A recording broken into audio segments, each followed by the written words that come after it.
What's up, everybody? How y'all doing? Welcome back to Nikon Triple X. I'm here in Chiang Mai, Thailand, and this is a Thong tattoo shirt. This is a different video that I'm gonna make for regarding Thailand. I've been here for 6 years on and off, obviously, going back, traveling around, and now I'm leaving Thailand and I'm going to another place, and it's time to say goodbye to Thailand and close my adventures here. I feel like I've earned a lot of experience and seen a lot of things, learned a lot of things, and that I wouldn't have otherwise been able to experience had I had spent the last 6 years in Canada. I'm now married. I do have one child, 5 years old. My son is 5 years old, and I have twins in the oven. My wife now has twins and she's 4 months pregnant, and I have I wasn't very much involved in boxing, and thanks to coronavirus now not a lot of boxing is happening, so I've actually picked up on something that was kind of close, because I always liked art. So I started doing tattooing about 6 months ago. Went to tattoo school, learned all the basics and fundamentals, and then now I can I have plenty of experience, and I'm keep learning every day, and at the same time trading stocks. So I got like basically 2 jobs, a wife, 1 kid, and 2 more on the way. Countless unforgettable life experiences that will forever change how I look at the world, and opportunity to learn the Thai language and Thai culture, everything. Even a fight, Muay Thai fight, Myanmar, leadweight fights, boxing, all kinds of experiences that I've been able to have here in Thailand. But it's time to go. Why? Because, well, several things. Number one reason is immigration. Thai immigration is probably one of the most difficult countries to immigrate to in the world. For example, there is no easy way or clear way to get a passport. You can't just become a Thai citizen. I've been here 6 years and have kids and all that, and it doesn't mean anything. To get a Thai passport, you literally have to win the lottery, and the lottery is very limited, and they're very selective, and I imagine, given the corrupted nature of Thailand, it's also corrupt, and they only give the right kind of individuals that they seem fit, and by fit I mean with lots of zeros in their bank accounts. So as it stands, I found Thailand to get a little bit more xenophobic than usual. I'm not saying all Thai people, they're all plenty obviously nice people and great kind people in Thailand, but what I see, look at that dog following me. What I see is that with coronavirus, basically I saw the borders getting shut and traveling becoming difficult, because with a family visa you have to leave Thailand every 3 months and go to a nearby country, or you can get a domestic visa and then go to immigration every 3 months. And I just thought, that's not a way to live.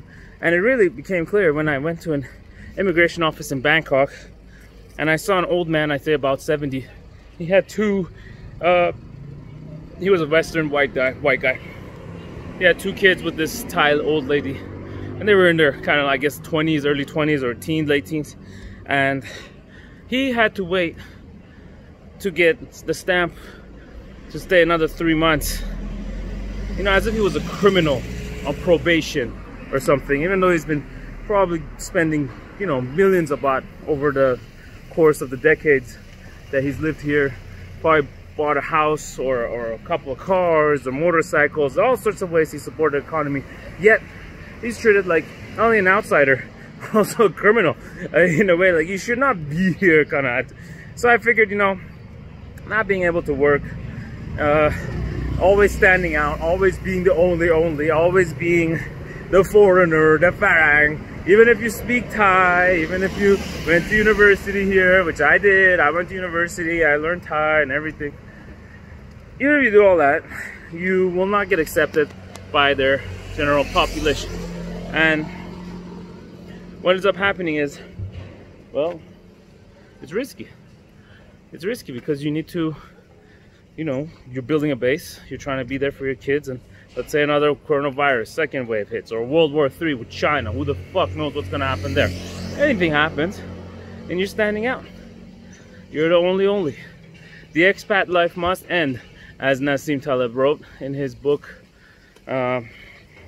Which book was it? I can't remember which one. Oh, Skin in the Game. And that's because ultimately the risk out here, it's not justifiable. I mean, over time, you'll succumb to the risk, you know, like it's just. So what I've done is I've sold everything. I basically minimized my life into 4 suitcases, and I'm leaving. I'm not gonna tell you guys where, it's gonna be a surprise. And it's just that's just the way it is. Really sad to leave Thailand. You know, 6 years is 2,000 days. It's been a long time, and you know, like like for example, this Chiang Mai you see here, I know it like the back of my hand. I've been here for so long, but yeah, it doesn't mean anything. It doesn't fucking mean anything. You gotta leave. Gotta leave. You can't stay. You can't stay. I'm not really a falang. I'm a khechao, as they say, khechao. But fucking A. It just feels so frustrating to put so much energy and time into a place and then to have it all account for almost nothing. But at the same time, these experiences can be transferable. You know, I know, sure you can't speak, you know, Thai in Colombia or whatever, but you know, being able to adapt with multiple languages is very always useful. So there's that. And also Thailand. Oh yeah, when I came here, it used to be a democracy when I came here, the moment I came in. Then there was a Yingluck lady, they kicked her out, and then the army took over. And then after that, it was a military dictatorship. It still is. And now, funny enough, 6 years later, there's a lot of unrest. People want their democracy back. So it's funny. So I guess it's about time to leave. It's kind of a sign, you know. I take it as a sign anyway, that it's about time to leave. And also the new king and all that, everything. It's just feels like the right time to go. It's getting boring anyway. So I think people should stay. Another thing I want to say about expat life, I think being an expat is important too. I mean, if you want to fit in or you know, have a future. I mean, I'm just concerned with people who have families and want jobs, or just general want to fit into their environment a little bit. Is to look like the people. Like, let's say if I went to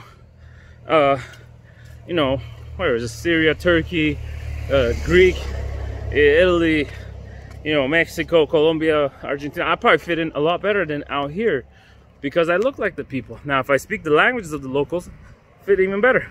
But out here, do I look like a Thai guy? No, obviously not. So I'm always gonna have that disadvantage. Imagine you live somewhere for almost a decade, and then somebody comes up to you, hey, where you come from? And it's like, you know, I'm from here, or like, you know, I live here. But it's really, you're always gonna remain a tourist if you look that different, especially in homogeneous countries that I'm referring to. So anyways, that's it, guys.